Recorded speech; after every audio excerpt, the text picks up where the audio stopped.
Haleluya. Selamat pagi Bapak Ibu, saudara-saudara yang kekasih dalam Yesus Kristus. Pelayanan firman Tuhan pagi hari ini dipercayakan kepada kami, dan kiranya firman Tuhan yang akan kami sampaikan dapat memberikan kekuatan dan juga menjadi pelita di dalam kehidupan kita. Mari kita satu dalam doa. Bapa yang kami kenal melalui Putra-Mu Yesus Kristus, kami menghampiri hadirat-Mu yang kudus ya Bapa dengan ucapan syukur dan berterima kasih untuk segala berkat Tuhan yang berlaku dalam kehidupan kami. Saatnya kami akan menerima bagian firman Tuhan. Suci kuduskan persiapan hamba-Mu, dan firman yang akan disampaikan kiranya hanya berasal dari Tuhan Allah sendiri dan menjadi kekuatan bagi kami semua. Terpuji termulialah nama-Mu ya Allahku, karena begitu baik Engkau dalam kehidupan kami. Amin.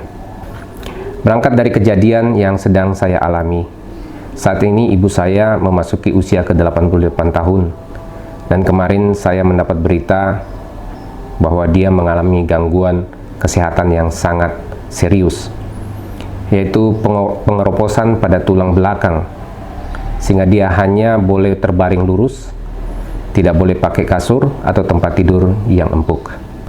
Dari hasil ronsen, dokter yang menanganinya mengatakan bahwa tindakan yang harus dilakukan adalah dengan operasi tulang belakang, dan ibu saya harus dirujuk ke rumah sakit lain yang bisa menangani operasi dimaksud.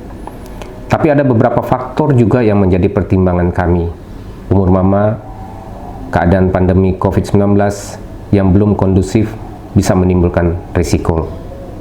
Saya kemudian ingat tentang cerita sekolah minggu, juga khotbah-khotbah tentang berbagai kejadian ketika Tuhan Yesus menyembuhkan orang sakit, mulai dari yang sakit kusta, yang buta, yang tidak dapat berjalan, yang pendarahan, bahkan membangkitkan orang mati.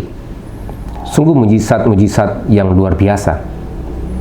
Tapi kemudian timbul pertanyaan dalam hati saya, apakah mujizat yang Tuhan Yesus lakukan pada waktu dia ada di dunia masih bisa dia lakukan saat ini?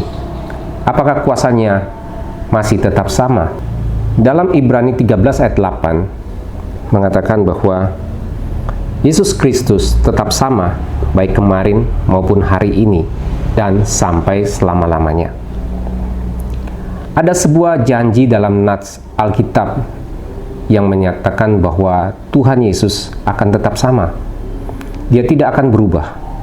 Artinya baik kasihnya maupun mujizatnya ataupun tentang Yesus tidak akan pernah berubah. Saya kemudian merenungkan kembali dan membaca lagi, apa sih yang membuat Tuhan Yesus berkenan menyembuhkan orang sakit yang datang kepadanya? Dalam Matius 8 ayat 7, Yesus berkata, "Aku datang untuk menyembuhkannya." Kejadian ini dicatat ketika Yesus menyembuhkan seorang hamba yang sakit lumpuh dari seorang perwira di Kapernaum. Dia datang dan memohon kepada Yesus untuk berkenan menyembuhkan hambanya hanya dengan sebuah perintah, karena baginya rumah di mana dia dan hambanya tinggal tidak layak didatangi Tuhan Yesus. Dan akhirnya Tuhan Yesus melakukan mujizat penyembuhan.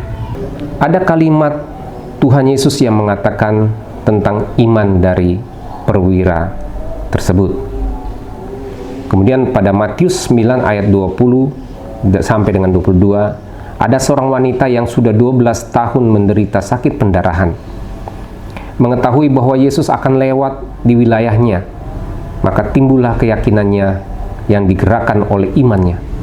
Ayat 21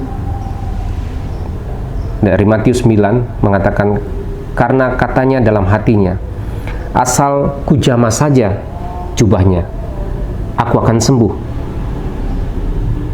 Ayat 22, tetapi Yesus berpaling dan memandang dia serta berkata, teguhkanlah hatimu, hai anakku, imanmu telah menyelamatkan engkau. Lagi-lagi Tuhan menyatakan bahwa yang menyelamatkan seseorang karena imannya. Tapi kali ini ada penekanan dari Tuhan Yesus. Tapi teguhkanlah hatimu.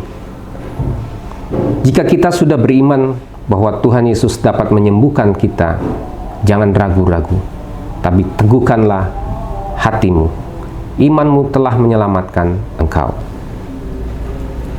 Jadi kesimpulannya, saudara sekalian, bahwa Tuhan Yesus tidak akan pernah berubah, baik kemarin, hari ini, bahkan selama-lamanya.